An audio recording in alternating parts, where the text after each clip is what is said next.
Welcome to the second part of the presentation on basic trigonometry. In the last 10 minutes, I had trouble getting a lot of examples, so I want to do a couple of more with you guys.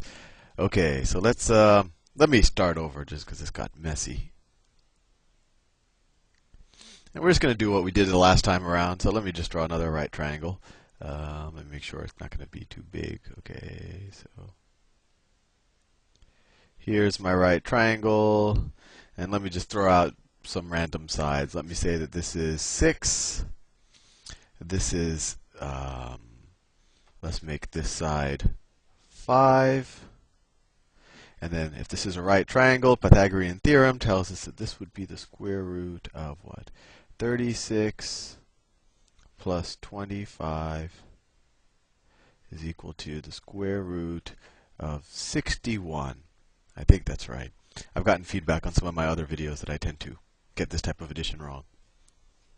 I malfunction sometimes. But anyway, so this side is the square root of 61, and that's the hypotenuse.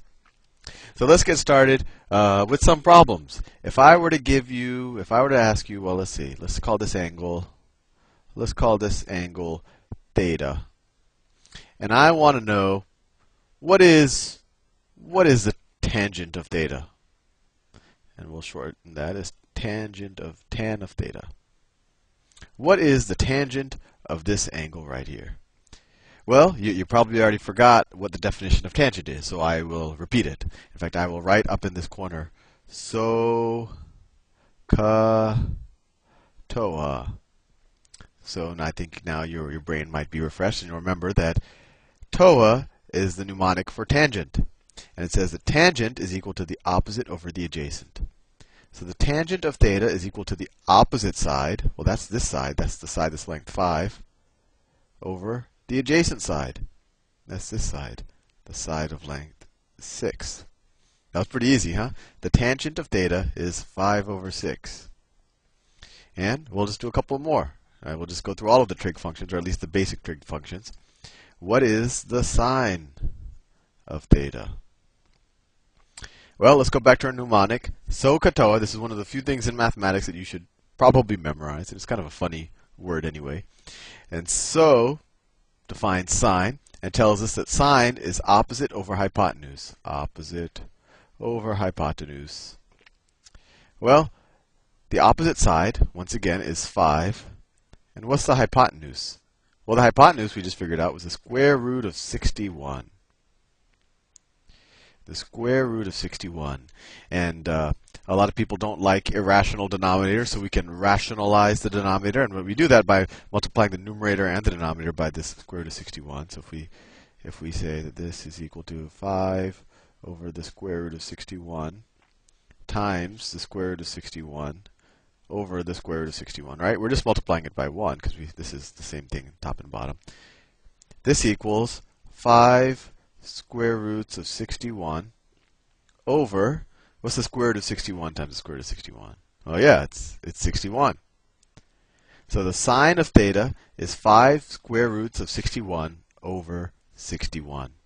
And then finally, let me make some space here. Let me erase some stuff. Let me erase this one right here. And you're probably still wondering, what? Okay, I kind of get this whole sine, tangent, cosine thing. What is it useful for? And all I can tell you right now is get to know how to use these SOHCAHTOA, and in the next presentation and onwards, we're going to show you that trigonometry is actually probably one of the most obviously useful things in math. You can figure out all sorts of things, how far planets are, or how tall buildings are. I mean, there's tons of things you can figure out with trigonometry. And later we'll study sine waves and cosine waves and all of that, and you'll learn that it actually describes almost everything. But anyway, going back to the problem, all we're left now is cosine. Oh, look how big that is.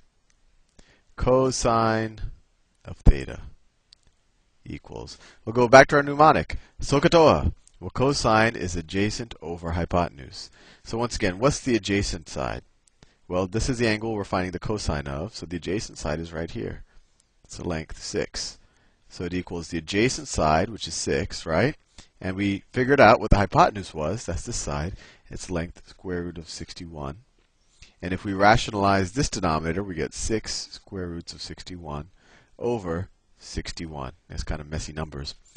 But I think now you get the hang of figuring out, if you know the sides of a triangle, figuring out what the sine, the cosine, or the tangent of any given angle in that right triangle is. And obviously you can't figure it out for this angle, because for this angle the opposite and the hypotenuse are actually the same number. So actually, never mind. You actually can figure it out, but it actually gives an interesting number. So with that said, I will finish this presentation, and then in the next presentation I will show you how, if we know what the sine or the cosine or the tangent of an angle is, and we know one of the sides, how we can figure out the other sides. See you in the next presentation. Bye.